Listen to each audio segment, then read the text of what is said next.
অনুষ্ঠানে উপস্থিত আপনাদের সাবেক সংসদ সদস্য অ্যাডভোকেট হাসিনা আহমদ, কক্সবাজার জেলা বিএনপির সম্মানিত সাধারণ সম্পাদক অ্যাডভোকেট শামীমারা স্বপ্না, চকরিয়া উপজেলা বিএনপির সভাপতি জনাব এনামুল হক, সাধারণ সম্পাদক মোবারক আলী, কক্সবাজার জেলা শ্রমিক দলের সভাপতি জনাব কমিশনার বদরি সহ মঞ্চ উপবিষ্ট চকরিয়া পৌরসভা বিএনপির সাবেক সভাপতি আহ্বায়ক জনাব আবুল হাসান, অন্যান্য নেতৃবৃন্দ, এই এলাকার আমার মুরব্বীগণ, ভাই ও বোনেরা, সাংবাদিক বন্ধুগণ, আসসালামু আলাইকুম।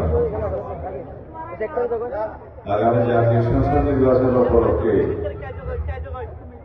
কৈয়াবিলে এটা আমার প্রথম আগমন এবং এত বিপুল সংখ্যক মা বোনেরা এখানে উপস্থিত থাকবেন আমি আশা করি না। এই সকালবেলায় জানেন এই ইসলামনগরের প্রতিষ্ঠা হয়েছিল আমার হাত ধরে, যখন 1991 সালে চেয়ারম্যান ছিলেন সৈয়দ হোসেন চৌধুরী, মহান সৈয়দ হোসেন চৌধুরী। তিনি প্রধানমন্ত্রীর কার্যালয়ে গিয়েছিলেন, আমিও আগে প্রধানমন্ত্রীর সহকারী একান্ত সচিব ছিলাম। তিনি বললেন এই জায়গা নিয়ে একটি রাস্তা করতে হবে।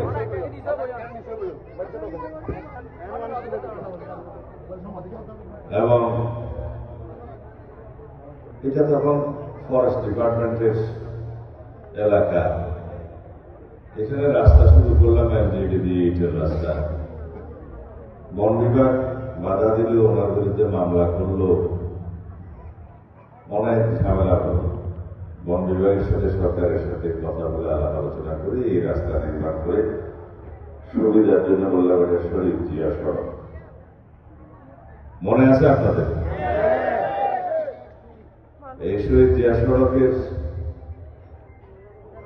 নির্মাণের পরে থেকে এই এলাকায় আবার শুরু হল।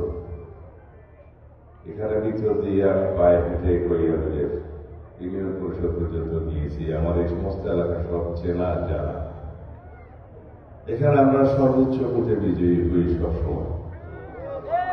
কৈয়াবিলের মাটি সারা চকরিয়াতে আমরা অহংকার করি কৈয়াবিলের ভোটারদেরকে নিয়ে।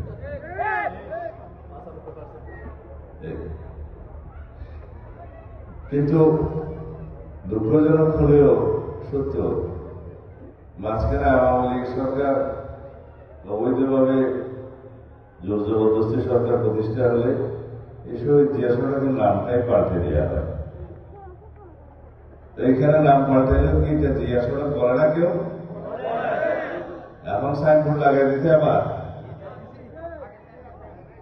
হ্যাঁ, সাইনবোর্ড আবার লাগাই দিতে হবে আগামীকাল।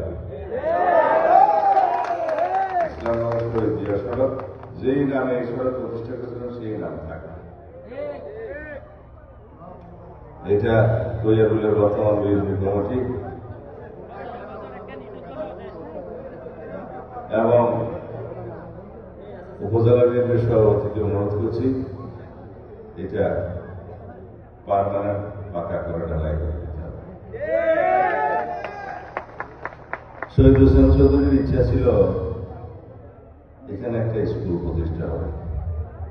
স্কুল প্রতিষ্ঠার প্রথম থেকে এই জায়গার ব্যবস্থা করে দিয়েছিলাম, আপনারা জানেন। তারপর অনেক উন্নয়ন হয়েছে। স্কুলের চলাকালীন সময় দিয়ে এসেছিলাম, আজকে এই এলাকায় একটা প্রতিষ্ঠিত ভালো স্কুল। আমি এখানে শহীদ হোসেন চৌধুরীর বক্তব্য দেওয়ার জন্য আসি নাই, কিন্তু যে মানুষের যে গান সেই গানের কথা স্বীকার করতে হবে।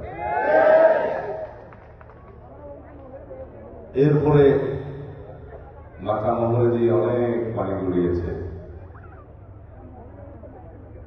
আমি নির্বাসিত জীবন কাটাতে বাধ্য হয়েছি প্রায় 10 বছর।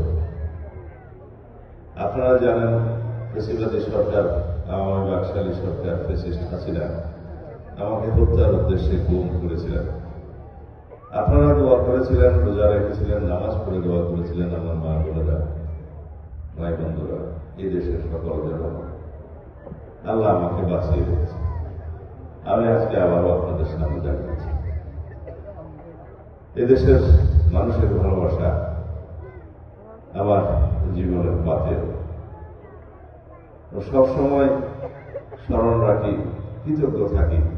এই যে আমার অনুপস্থিতিতে, আমি যখন কারাগারে বন্দী ছিলাম, তখন আপনারা আমার সহধর্মিনীকে আমার চাইতে বেশি ভোটের ব্যবধানে বিজয়ী করে সংসদে পাঠিয়েছিলেন। কি করে ভুলি? সারা জীবন কৃতজ্ঞ থাকবো, শেষ নিঃশ্বাস থাকা পর্যন্ত আপনাদের এই ভালোবাসার প্রতিদান দেওয়ার চেষ্টা করব। যদিও রক্ত দিয়েও আমি এই প্রতিদান শোধ করতে পারব। আজকে জাতীয় রাজনীতিতে একটা গুরুত্বপূর্ণ সন্ধিক্ষণ। বাংলাদেশ প্রকৃতপক্ষে একটি শক্তিশালী গণতান্ত্রিক বাংলাদেশের রূপান্তর হবে। বাংলাদেশ শক্তিশালী গণতান্ত্রিক রূপান্তরের সন্ধিক্ষণে দাঁড়িয়ে আমরা আগামী জাতীয় সংসদ নির্বাচনের জন্য অপেক্ষা করছি। আশা করি এই সপ্তাহের মধ্যেই আগামী নির্বাচনের তফসিল ঘোষণা করবে নির্বাচন কমিশন। আমরা যেটুকু জানি, আগামী ফেব্রুয়ারির প্রথমার্ধে ইনশাআল্লাহ বাংলাদেশের এই ঐতিহাসিক বাংলাদেশের পরিবর্তনের সূচনাকারী জাতীয় সংসদ নির্বাচন অনুষ্ঠিত হবে। এই নির্বাচন শুধুমাত্র ভোটে বিজয়ী হয়ে সরকার গঠনের নির্বাচন হবে না। এই নির্বাচন হবে সারা বিশ্বের মধ্যে স্বীকৃত এবং প্রশংসিত একটি নির্বাচন।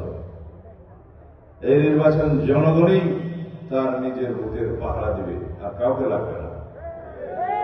দীর্ঘ 16-17 বছর আওয়ামী ফেসিবাদের কবলে পড়ে এই দেশের মানুষ ভোটাধিকার হারিয়েছে, গণতান্ত্রিক অধিকার হারিয়েছে, বাংলাদেশের নাগরিকদের সকল রকমের অধিকার তারা হারিয়েছে, অধিকার ভোগ করতে পারে না।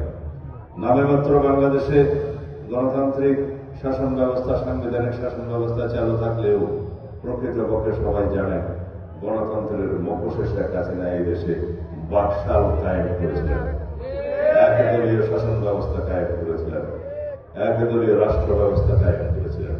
ফলশ্রুতিতে বাংলাদেশের জনগণ রক্ত দিয়ে সেই ফেসিবাদের পতন ঘটিয়েছে। আজকে সেই ফেসিস্ট হাসিনা তার নির্ধারিত ঠিকানা দিল্লিতে গিয়ে অবস্থান করছে। শেখ হাসিনা বাংলাদেশের অস্তিত্বে কখনো বিশ্বাস করেনি, মনে প্রাণে কখনো তিনি বাংলাদেশে অবস্থানই করেনি, বাংলাদেশের মানুষের কখনো সেবা করেনি। তারা শুধু সেবাদাস হিসাবে এবং একটি পার্শ্ববর্তী দেশের সেবাদাস হিসাবে বাংলাদেশে তারা ক্ষমতায় অধিষ্ঠিত ছিল, এই দেশের সম্পদ পাচার করার জন্য, এই দেশকে গণত রাজ্যে পরিণত করার জন্য। সেটা বাংলাদেশের মানুষ দেখেছে, প্রমাণিত হয়েছে এবং গণঅভ্যুত্থানের মাধ্যমে পলায়ন করার পর শেখ হাসিনা নিজেই প্রমাণ করলেন তিনি এই দেশের কেউই ছিল না।